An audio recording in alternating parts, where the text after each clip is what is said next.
detained in Ethiopia. Elsewhere, Poland tightens its borders with Belarus amid a migrant standoff. Well, that's the top of the news with me, Omin Jai. Do stay tuned for the details.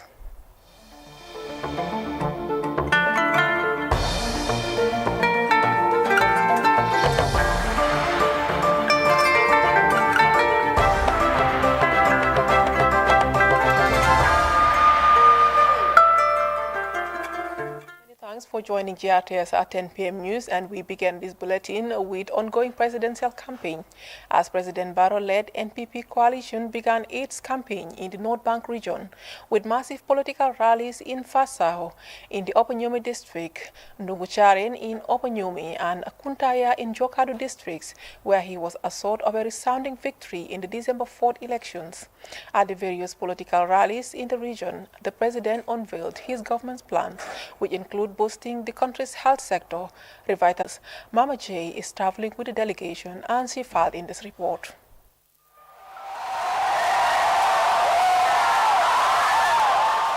The whistle has been blown and the race has begun.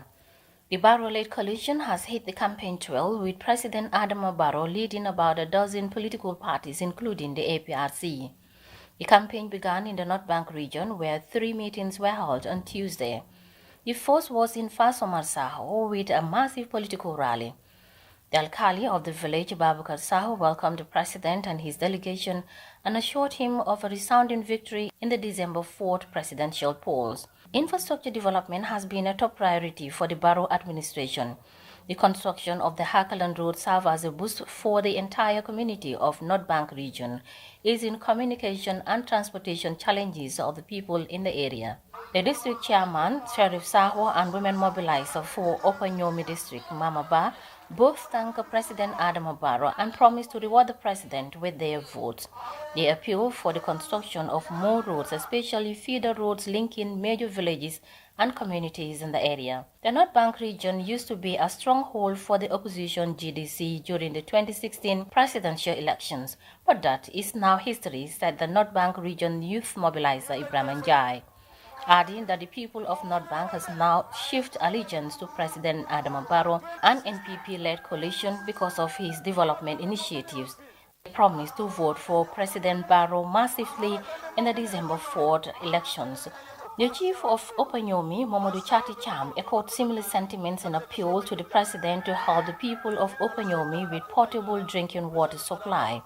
The National Assembly member for Upper Nyomi, Omar Dabo, said 55 years ago the people of Upper Nyomi never had good roads, electricity supply, ambulances, tractors and boreholes. Thanks to President Adama Barrow for providing them with all these facilities within a short period of time. The APRC, which has decided to throw its weight behind President Adama Barrow, said their alliance with the NPP is based on national peace, reconciliation and development, said its leader, Honorable Fabakary Tombong Jatta, who joined his regional mobilizer Omar Drame to call on the people of Upper Nyomi and North Bank region in general to vote massively for President Adama Barrow in the December 4th presidential elections. The Minister of Tourism and leader of the NRP, Honorable Ahmad Ba, recounted the numerous development initiatives undertaken by President Adama Barrow, which he said the people of Nyomi and North Bank region are appreciative of. He urged the people of the North Bank not to allow distractors to poison their minds and called on them to vote for President Adama Barrow for more developments in the area. Addressing the gathering, the President, His Excellency Adama Barrow, revealed a new development package for the Gambian people, announcing a monthly salary for all the alkalis in the country come January 2022. He also revealed a health insurance scheme for the Gambian people and a $50 million package meant to boost the country's fishing industry and discourage young people from embarking on the backway journey to Europe.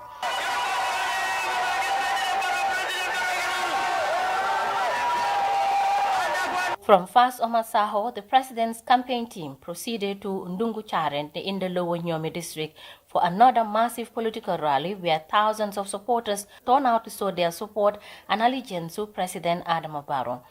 There, Alhaji Mbai Sara and women mobilizer Mam Jara Mane appealed for a health facility, electricity supply and Arabic school for the community of the area.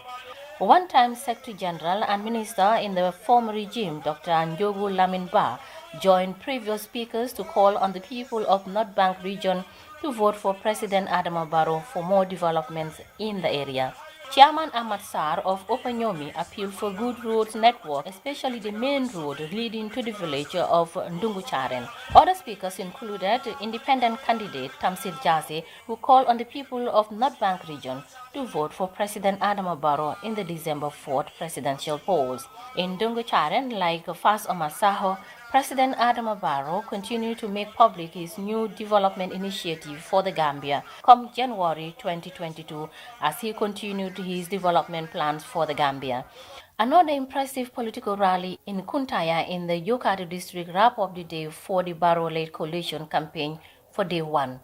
The issues have been the same for almost all the communities in the North Bank region, with poor road networks, provision of portable water supply and health facilities as a challenge for the people.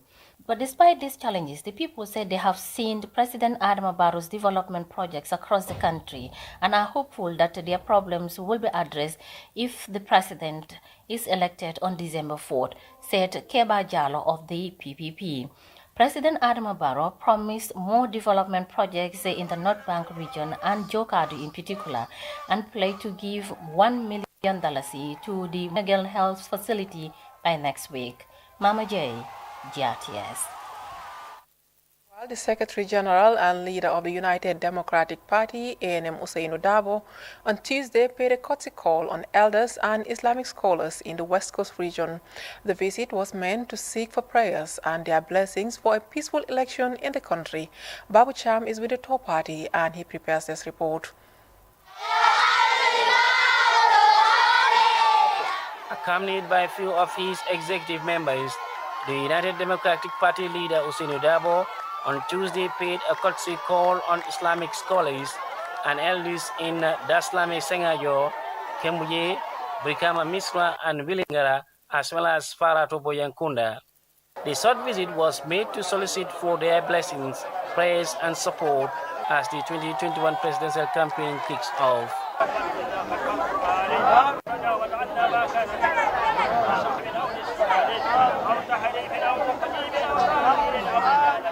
Whilst praying for a successful and peaceful election, the religious scholars assured of their support to the UDP and the flag bearer.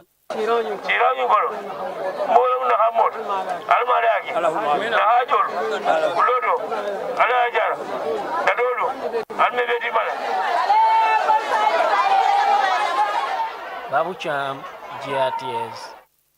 And still on election campaign, People Democratic Organization for Independence and Socialism, PDOIS, on Wednesday continued their campaign in the suburbs of the Kanifing municipality. The presidential candidate for PDOIS, Honorable Halifa Sallah, and entourage held sport meetings in Bundung 6 Junction, Bundung Bohol, Dipakunda, Chub Town, Backwater Bantaba, and a grand rally this evening at London Corner, Masengelau. Details of that report will air in our subsequent newscast. And Esambai Fall, with his turnaround campaign slogan, has announced an ambitious development program for the country if elected president. Mr. Fall was speaking today during a press conference at his residence in Kersering. He promised to improve healthcare, agriculture, education, and tackle corruption. Mr. Fall also cited need for institutional reform and increased wages for civil servants to attain standard living. Here's an excerpt. Fall presidency, if we are fortunate to be elected, shall nurture a nation with the following core development characteristics. 1. People with diligent and patriotic attitude as citizens and workers. This is a very important point. I emphasize the issue of patriotism. There is a massive deficit of patriotism in this country. And this is something that we must change. In the first 30 days of our government, if we are elected into office, shall lay the foundation for a new Gambia, anchored on the unbending principles and values of transparency, human rights and the rule of law, or the rule according to law, and not the rule according to man. We would establish a hospital task force to undertake a comprehensive review of the state of the hospitals, clinics, and the health facilities up and down the country. We would also elevate the educational standards in this country. I have always said that we don't provide the Gambians with the education that they need for the development of this country. So we would improve the quality and relevance of education in the Gambia by strengthening national capacity to address challenges of teaching and learning, including teacher-related challenges. We will create not only a corruption-free public service, but also a citizenship who will detest and not tolerate corruption. We want to create a situation where the youth are obligated and indebted to this country and would therefore love nothing more than paying back to their country. The Esamba Fall presidency, if we are fortunate to be elected, shall nurture a nation. And moving on to COP26 Climate Change Conference in Glasgow, Scotland, where world leaders, politicians and climate change activists are meeting to discuss solutions to world climate challenge. The Vice President, Her Excellency Dr. Aissatou Touré, among other world leaders, delivered her statement at the plenary high-level session, commending the government of the Gambia for achieving the 1.5 degrees net target. The Vice President also renewed commitment for more strategic climate action for the effective implementation of the revised NDC. GRTS's by Ibrahim Cham is attending the summit in Glasgow, Scotland, and he filed in this report. Global leaders and change makers at the COP26 Glasgow summit. The Vice President, Her Excellency Dr. Aissatou Touré, renewed the Gambia's commitment to climate action, stating that the government of the Gambia is progressively implementing its climate change policy, aimed at building resilience of communities to adapt to climate change. As developing nations, I believe that we are doing more than our fair share in combating global warming. The Gambia, even though a small developing country in sub-Saharan Africa, do recognize the severity of climate change and never became hesitant to ratify the Paris Agreement and submitted her first and second NDCs. The Gambia's updated NDC is recognized by Climate Action Tracker as a fundamental commitment to reducing global temperature rise to 1.5 degrees centigrade above business as usual by 2050. The Vice President put great emphasis on the need for richer nations to support, especially the least developed countries, considering the low emissions that they emit.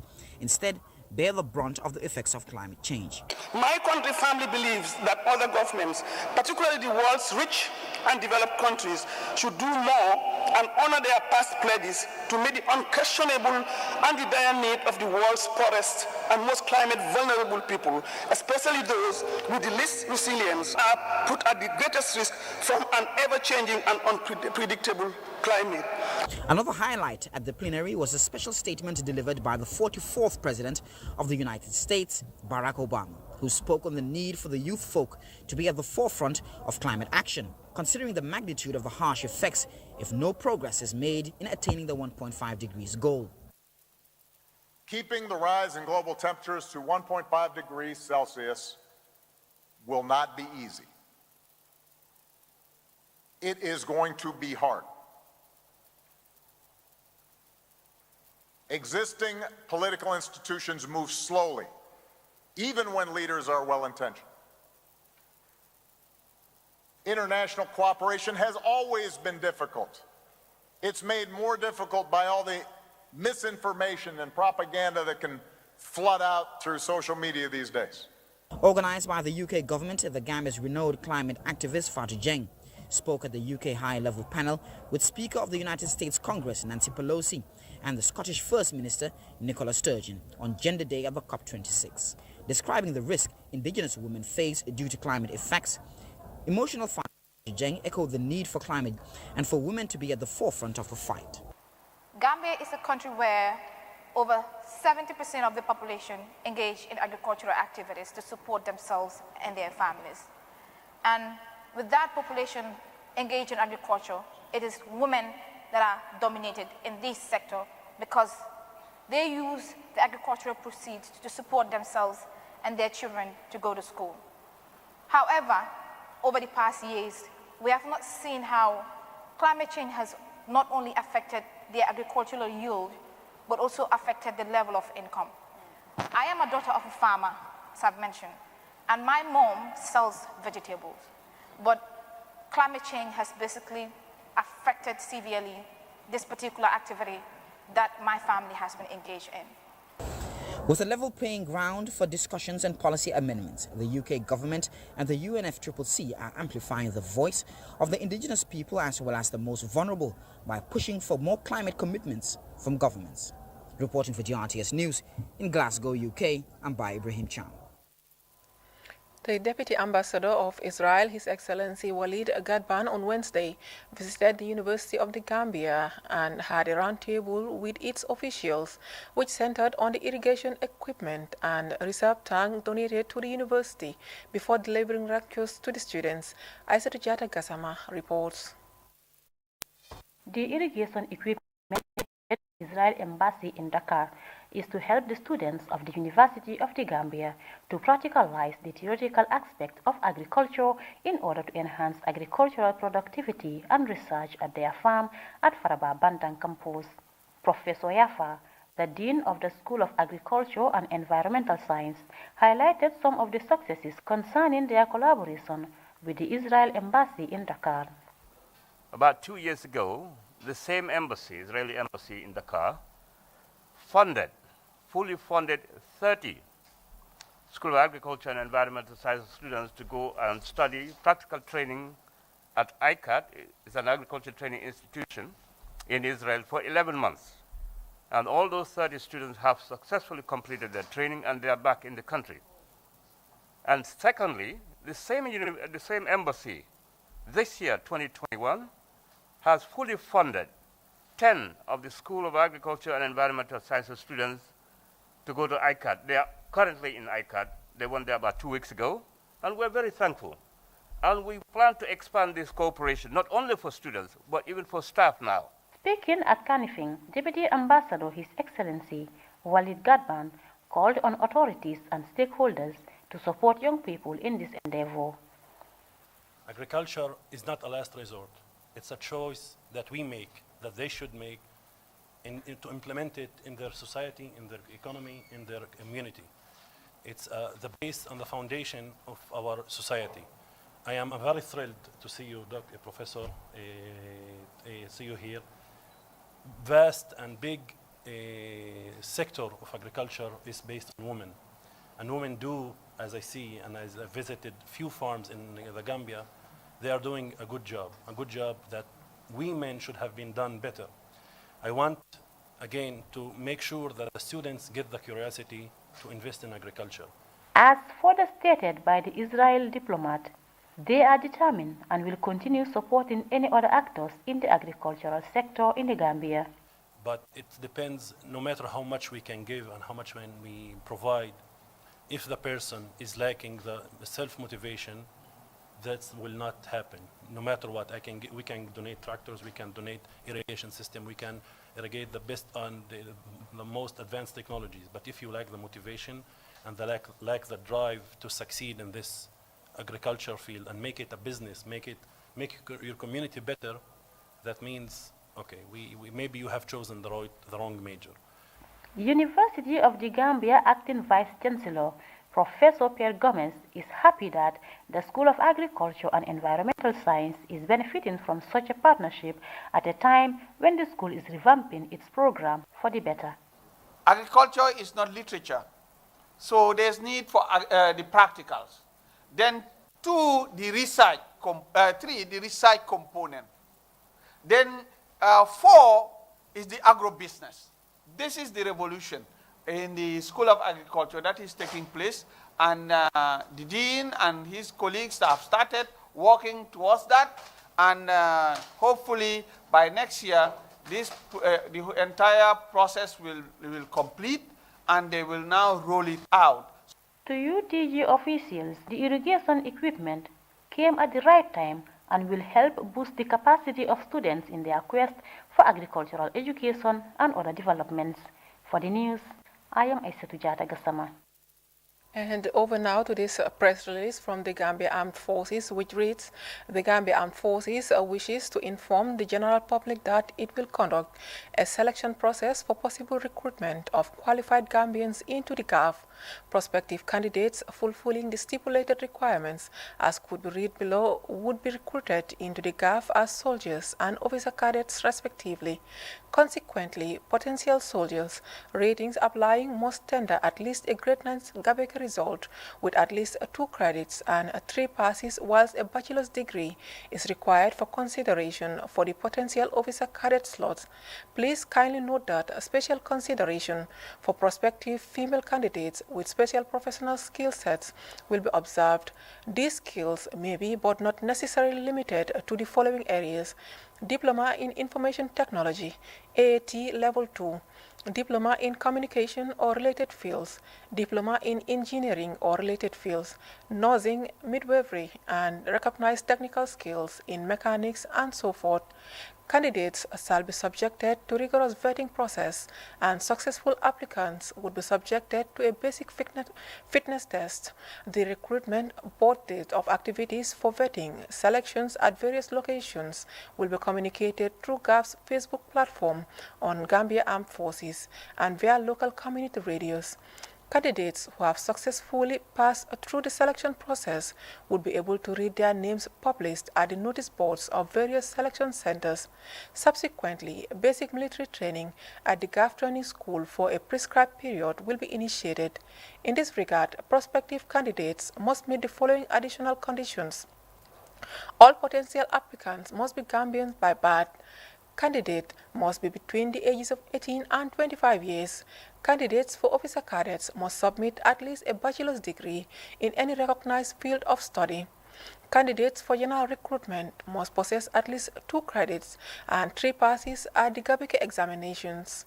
Potential recruits must be certified medically and physically fit by a competent medical practitioner. Male recruits must at least be 1.65 meters in height, weigh at least 60 kg, while female recruits must be at least 1.63 meters and weigh at least 55 kg. Candidates must not have been convicted by any court of law. Candidates must be prepared to undergo basic military training.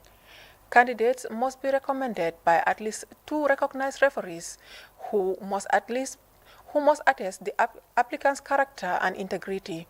Interested candidates can purchase non-transferable application forms on Friday, 12 November 2021 at a non-refundable cost of $200 from the following locations: Defense Headquarters, Gambia Armed Forces, No. 3 Marina Parade, Banjul; Gambia Navy, Habdai, Banjul; Guards Battalion, Fajara Barracks, Kanifing Municipality; 1 Infantry Battalion, Yundum Barracks, West Coast Region; 2 Infantry Battalion, Farafenni Barracks, North Bank Region; 3 Infantry Battalion, Basse Barracks, Upper River Region; and 4 Infantry Battalion, Kanilai Barracks, West Coast Region.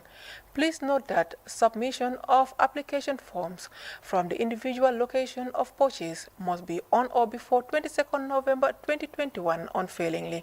The release concludes. To the Lower River region now, where the National Nutrition Agency recently organized a day-long dialogue dubbed Mother Milk as part of United Nations Organization for Children-funded program for the promotion of better nutrition of children under the age of 5. Our regional correspondent Alajimbai picks up the rest of that story. The forum brought together community members and health workers involved in the implementation of the Mid-Upper Arm Circumference Initiative, dubbed MODA-MOAC, a user-friendly scanning method that determines the nutritional status of children under 5, as well as the baby-friendly community initiative and other nutrition-related programs. Musa Dahaba is a senior program officer at the National Nutrition Agency. He explains the initiative. This time around, we saw it necessary as an agency to bring people who matter, those who are actually doing the work, to come and tell us how do they implement this work. What are some of the achievements that they have as far as the work that they are doing is concerned? What are some of the setbacks or the problems that they may face in implementing those programs? What are the strategies that they put in place to ensure that to combat or mitigate those problems? The Modern Work Initiative, according to Momodu Gai of the Regional Health Directorate in SAU, will help to address malnutrition. It will greatly help us in trying to address malnutrition in the country and in the different regions of the country. In fact, there are some women who will go compound to compound to assess children because they have find some difficulties in mobilizing people at the Bantaba or somewhere in a community to assess their children. But now some of them take the responsibility of even meeting them in their different compounds to assess them. The Nutrition Field Officer for North Bank Region West Health Directorate in SAU, Alpha Mbalo, explains the operational process of the scanning tool. The aim of this program is to build the capacity of mothers so that mothers themselves would be able to screen their own children, so that when they screen, they would know the nutritional status of their own children. Because the screening tool will be able to tell them whether a child is in the green, whether a child is in the yellow or red. So if a child is in the green, that simply means that this child is well nourished. So, but if a child is yellow, that is telling you that the child is moderately malnourished. And when that happens, what the mothers will do is to refer this child to the nearest community health nurse. If the child is in the red, that is telling you that this child is severely malnourished. And that also goes to the CHN or to the nearest health facility that is offering the program. Participant Aminata Job thanked the organizers for the initiative, adding that it will improve their work. This helps us to improve the health status of our under 5s. So we normally concentrate on on kids that are between 6 months to 59 months. Those are the ones that we normally concentrate on. So this Monday convergence that we did, that NANA organized, is to come and share best practice within the CHNs that are in the country, so that we can improve on the health and nutrition status of our kids. Participants are expected to share best practices that will help address malnutrition in their respective regions and communities. Alajimbai, GRTS News. And we'll take a short break. The news continues right after. Do stay.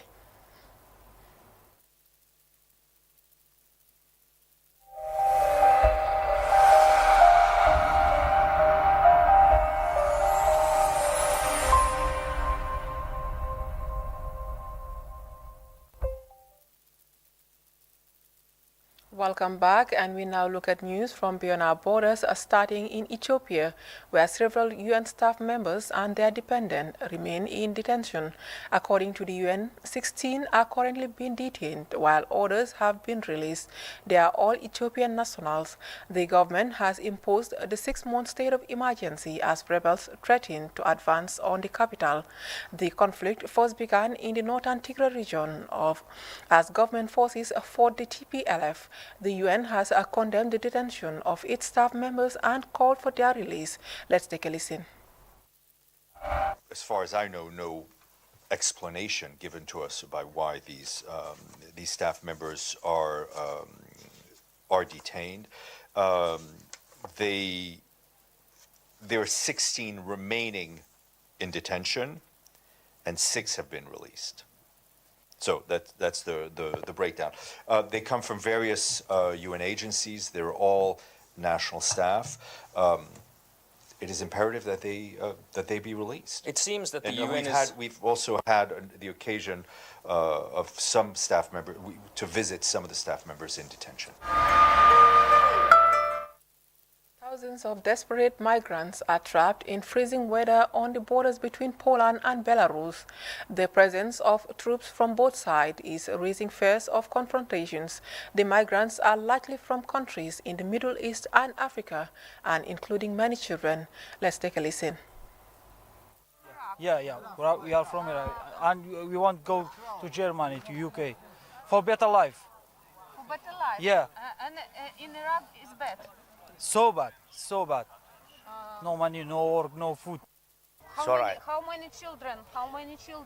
Well, more than 500 children, easily, more than 500. I don't know exactly how many, but too much. So many of them, all families. You know, they got kids. Every family, they got 2-3 kids. So that's why we worry about the kids more than ourselves. We worry about if we run out the food and the water, and that will be a big problem. The kids will suffer too much.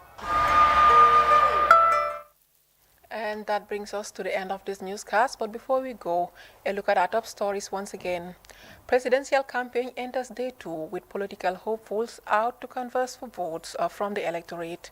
Vice President Dr. Aissatou Touré has renewed government's commitment for more strategic climate action for the effective implementation of the revised NDC. And Israel Deputy Ambassador has met top officials of the University of the Gambia and made donation of valuable materials. Around the world, UN says at least 16 staff and their dependents have been detained in Ethiopia. Elsewhere, Poland has tightened its border with Belarus amid migrant standoff. Well, that's the news from Banjul. Many thanks for watching and stay tuned to the rest of our interesting programs. Bye-bye.